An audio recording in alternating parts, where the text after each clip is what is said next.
अस्सलाम वालेकुम रहमतुल्लाहि व बरकातुहू। करंट अफेयर्स के इस वीडियो में आप सबका इस्तकबाल है। आइए शुरू करते हैं।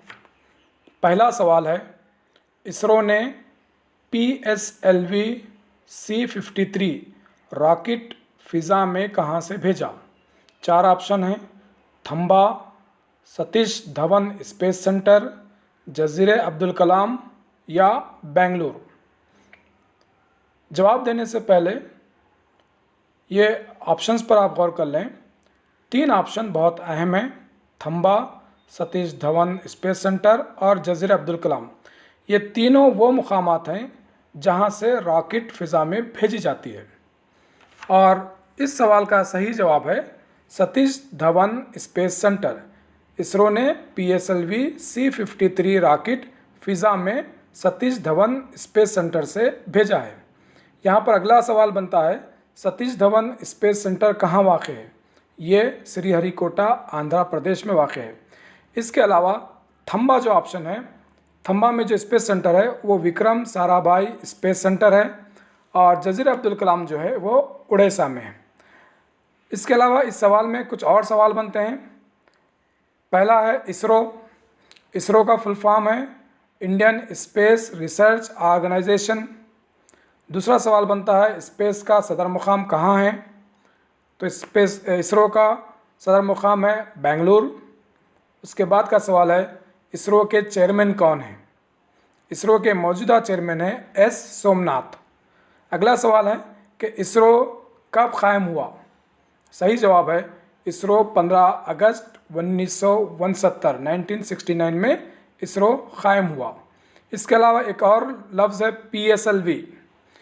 PSLV का फुल फॉर्म पूछ सकता है, तो PSLV का फुल फॉर्म है पोलार सैटेलाइट लॉन्च व्हीकल। इस तरह से एक सवाल के अंदर आपके लिए 10 सवाल बन गए। इस रॉकेट की खुसूसियत क्या है? PSLV C-53 जो रॉकेट फ़िज़ा में भेजी गई है इसरो के ज़रिए से, इस रॉकेट की खुसूसियत क्या है? तो इस रॉकेट की खुसूसियत ये है कि जहाँ पर देसी सैटेलाइट आसमान में भेजे गए, फ़िज़ा में भेजे गए, वहीं पर 3 सैटेलाइट सिंगापुर के भी भेजे गए। 3 सैटेलाइट सिंगापुर के भी इस PSLV C-53 रॉकेट के ज़रिए भेजे गए, इसलिए इसकी अहमियत बढ़ जाती है। अगला सवाल है, मुकम्मिल हाइड्रो और शमसी तवन्नाई से चलने वाला भारत का पहला एयरपोर्ट कौन सा है? Delhi airport, Mumbai airport, Hyderabad airport या बेंगलुरु एयरपोर्ट? जब कभी भारत में कोई चीज़ पहली होती है तो वो जनरल नॉलेज के लिए, करंट अफेयर्स के लिए बहुत अहम हो जाती है। तो मुकम्मिल हाइड्रो और शमसी तवानाई से चलने वाला भारत का पहला एयरपोर्ट है दिल्ली एयरपोर्ट। दिल्ली एयरपोर्ट, जिसको इंदिरा गांधी इंटरनेशनल एयरपोर्ट कहा जाता है। इंदिरा गांधी इंटरनेशनल एयरपोर्ट ये भारत का पहला ऐसा एयरपोर्ट है जो कि हाइड्रो और सोलार एनर्जी दोनों से चलने वाला पहला एयरपोर्ट है। हाइड्रो यानी वाटर पावर, पानी से जो बिजली तैयार होती है उसको हाइड्रो इलेक्ट्रिसिटी कहते हैं। शमसी तवन्ना यानी सूरज की रोशनी में जो एनर्जी बनती है वो। अगला सवाल है, G7 इजलास 2022 कहाँ मुनक़िद हुआ? जर्मनी, इटली, कनाडा या जापान? G7 7 ममालिक का ग्रुप है, जिसमें से 4 तो ये हैं, जर्मनी, इटली, कनाडा, जापान, ये 4 हैं। और 3 जो ममालिक हैं वो सलामती कौंसिल के मेंबर हैं, सिक्योरिटी काउंसिल के मेंबर हैं। उसमें एक है अमेरिका, फ्रांस और बरतानिया, ये 3 सिक्योरिटी काउंसिल के हैं। और 4 जो मेंबर हैं, जर्मनी, इटली, कनाडा और जापान, ये 4 और 3 मिला के 7 ममालिक का एक ग्रुप है G7।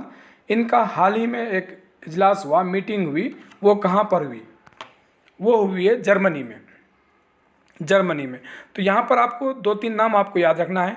पहली चीज़, जर्मनी के जो चांसलर हैं उनका नाम क्या है? तो जर्मनी के चांसलर का नाम है ओलाफ स्कॉल्स। और उसके बाद ये 7 ममालिक के अलावा कुछ और ममालिक को शिरकत के लिए इनविटेशन दिया गया था। उसमें से एक हमारे भारत के वज़ीर-ए-आज़म नरेंद्र मोदी साहब भी वहाँ पर गए थे। और एक नाम याद रखना है, वो यूक्रेनी सदर। यूक्रेनी सदर जो हैं वो हैं व्लादिमीर ज़ेलेंस्की। व्लादिमीर ज़ेलेंस्की को भी इनविटेशन दिया गया था, वो वर्चुअल यानी ऑनलाइन इस इजलास में शिरकत किए हैं। तो G7 इजलास जो है वो जर्मनी में मुनक़िद हुआ। अगला सवाल है, ख़बरों में छाया रहा स्नेक आइलैंड कहाँ है? स्नेक जज़ीरा, स्नेक आइलैंड कहाँ वाक़ है? ब्लू सी, रेड सी, ब्लैक सी या ग्रीन सी? और इसका सही जवाब है ब्लैक सी। ख़बरों में छाया रहा स्नेक आइलैंड जो है वो ब्लैक सी में वाक़ है। ये ख़बरों में क्यों रहा? क्योंकि रूस और यूक्रेन के दरमियान में जो जंग हुई है, उस जंग में स्नेक आइलैंड के मुकाम पर रूस की फ़ौज को भारी नुकसान उठाना पड़ा, जो कि यूक्रेन की तरफ से दूसरा बहुत बड़ा हमला था, जिसकी वजह से स्नेक आइलैंड जो है वो ख़बरों में छाया रहा। नाम भी कुछ इस तरह से है कि एक तजस्सुस रहता है कि ये स्नेक आइलैंड क्यों है, तो इस वजह से ये अहम बन जाता है, इसको याद रख लें।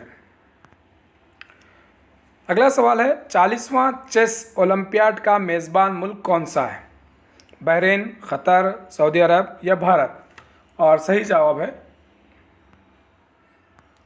भारत। 40वां चेस ओलंपियाड का मेज़बान मुल्क जो है भारत है। जब कभी कोई इंटरनेशनल इवेंट भारत में होता है तो वो करंट अफेयर्स के लिए बहुत अहम हो जाता है। अब ये भारत में कौन से मुकाम पे हो रहा है? तो ये भारत में चेन्नई में हो रहा है। अगला सवाल बनता है कि ये कौन सी तारीख को है? तो ये है 28 जुलाई था 10 अगस्त तक ये ओलंपियाड मुनक़िद हो रहा है। 28 जुलाई था 10 अगस्त 2022 तक। और ये ख़बरों में इसलिए रहा कि इसका इफ्तिताह बाज़ाब्ता तौर पर वज़ीर-ए-आज़म नरेंद्र मोदी ने 20 जून 2022 को शम्मा जलाकर इफ्तिताह किया था। अगला सवाल है, अलमाटी डैम कौन सी दरिया पर वाक़ है?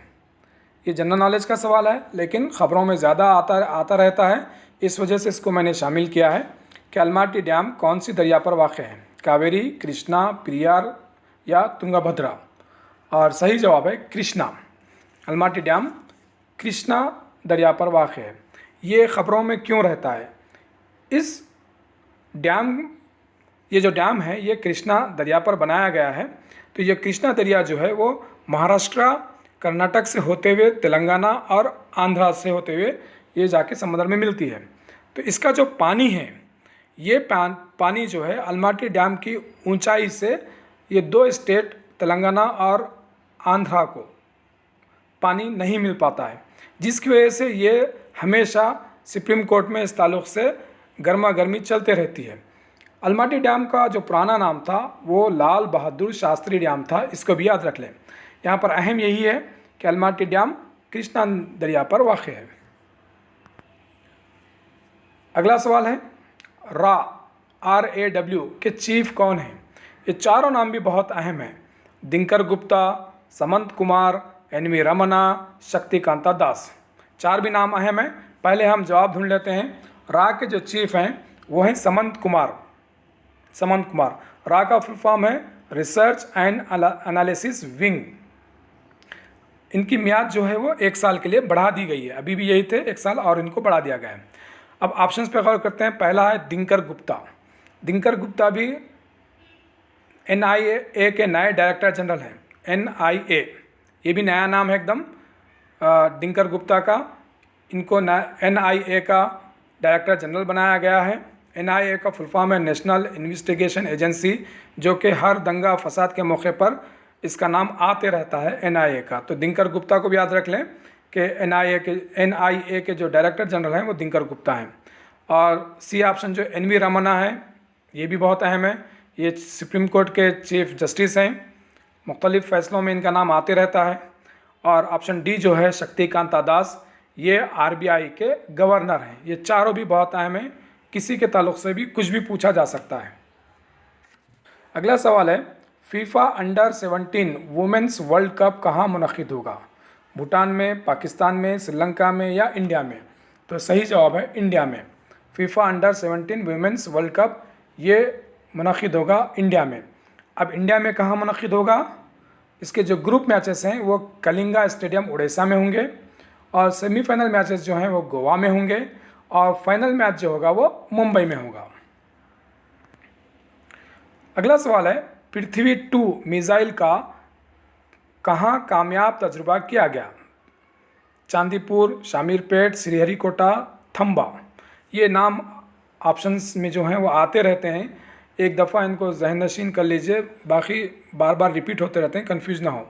सवाल हमारा है, पृथ्वी 2 मिसाइल का कहाँ कामयाब तजुर्बा किया गया? सही जवाब है चांदीपुर, उड़ीसा। चांदीपुर, उड़ीसा में पृथ्वी 2 मिसाइल का कामयाब तजुर्बा किया गया। इसकी खूबी क्या है? इसकी खूबी ये है कि पृथ्वी 2 जो है सरफेस टू सरफेस 350 किलोमीटर तक हमला कर सकता है और 500,000 किलोग्राम वजनी वारहेड्स को ये ले जा सकता है। इसको DRDO ने डेवलप किया है। बात DRDO क्या आ रही है, तो DRDO का फुल फॉर्म क्या है? DRDO का फुल फॉर्म है defence research and development organisation, और DRDO का हेडक्वार्टर है दिल्ली, और इसके जो चीफ हैं वो हैं G सतीश रेड्डी। अगर आपको वीडियो पसंद हो तो लाइक ज़रूर करें, कमेंट में लिखकर अपनी राय दें, और अगले वीडियो के लिए आपके इजहार राय कमेंट में ज़रूर लिखें। शुक्रिया।